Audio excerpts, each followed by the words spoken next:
قرآن کہتا ہے کہ ایک لفظ کن ہے جس سے کہ اس کائنات کی تخلیق ہوئی. اللہ تعالیٰ کے اس ایک حرف کن نے سب سے پہلی شکل جو اختیار کی ہے وہ وہی پارٹیکلز ہیں نور کے، سب سے چھوٹے چھوٹے پارٹیکلز.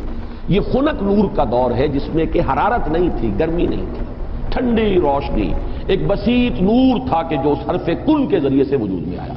وہ دوسرا تنزل جو ہے وہ یہ ہے کہ اس خنک نور میں بڑے بڑے ایکسپلوژنز ہوئے ہیں اور ناری کرے وجود میں آئے.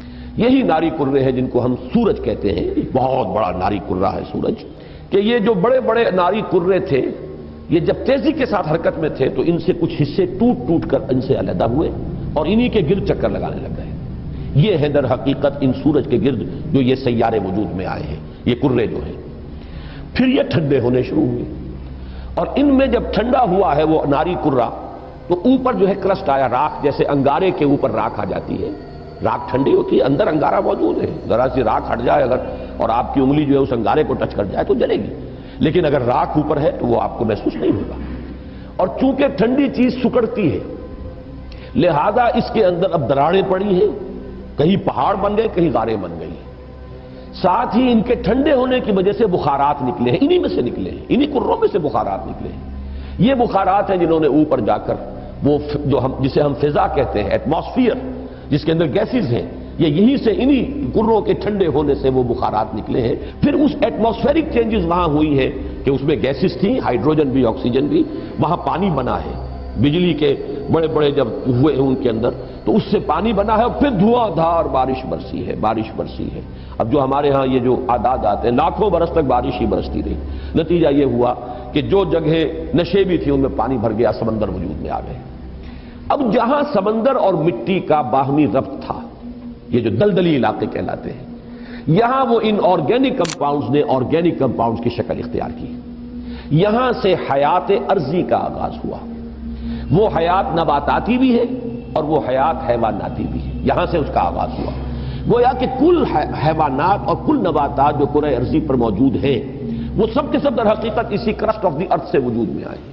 لہذا وہ بات آج کسی کے سمجھ میں نہیں آئے گی، جبکہ آپ اس کا اگر ایک ربط و تعلق جو ہے اس جدید جو نظریات کے ساتھ قائم کر دیں، لیکن ڈٹے رہیں قرآن کے ساتھ، قرآن کے کسی شے کے ساتھ تصادم نہ ہونے پائے. اگر کہیں ہو رہا ہے تو ہم یہ کہیں گے کہ قرآن صحیح ہے اور سائنس غلط ہے. ہو سکتا ہے کہ ابھی اور سائنس ترقی کرے تو وہ وہاں تک پہنچ سکے جہاں تک کہ ہمیں قرآن پہنچا رہا ہے. جیسے میں آسمانوں کے تصور کے بارے میں بار بار کہتا ہوں، جب اتنا ریپیٹڈلی قرآن میں آیا ہے کہ 7 آسمان ہیں، طباقہ ہیں، ایک دوسرے کے اوپر ہے، تو ایسا ہی ہے. آج تک ہم نہیں سمجھ سکے، کوئی حرج نہیں. آج سے 200 سال پہلے ہم اور بہت سی باتیں نہیں سمجھے تھے. ہمیں ایٹم کا سٹرکچر ہی معلوم نہیں تھا. ہم یہی نہیں سمجھ سکتے تھے کہ کل فی فلک یسبحون کے کیا معنی ہے، کہ ہر شے تیر رہی ہے.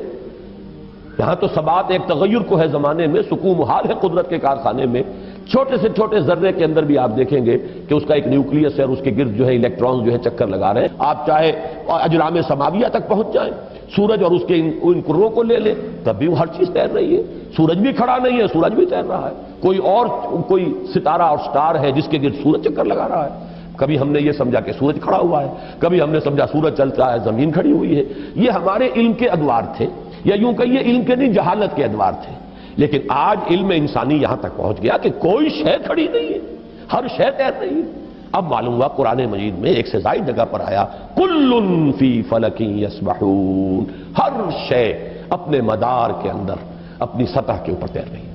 اسی طریقے سے وقت آئے گا کہ جب کہ ہمیں معلوم ہوگا کہ یہ بات تھی جو آج ہمیں معلوم ہوئی، جو قرآن 7 آسمانوں کے حوالے سے بار بار کہتا ہے. تو جہاں سائنس جو ہے وہ ہمیں قرآن مجید سے ٹکراتی بھی محسوس ہو، وہاں ہمارا معاملہ یہ ہوگا کہ ہم قرآن پر ایمان کو محکم رکھیں گے. ہم سمجھیں گے یہ آیت متشابہات میں سے ہے، اس کا مفہوم ابھی ہم نہیں سمجھ سکتے، لیکن ہمارا ایمان آمنا بہ کل من عند ربنا، یہ پورا قرآن متشابہات ہوں یا محکمات ہوں ہمارے رب کی طرف سے ہے، ہم سب پر ایمان رکھتے ہیں.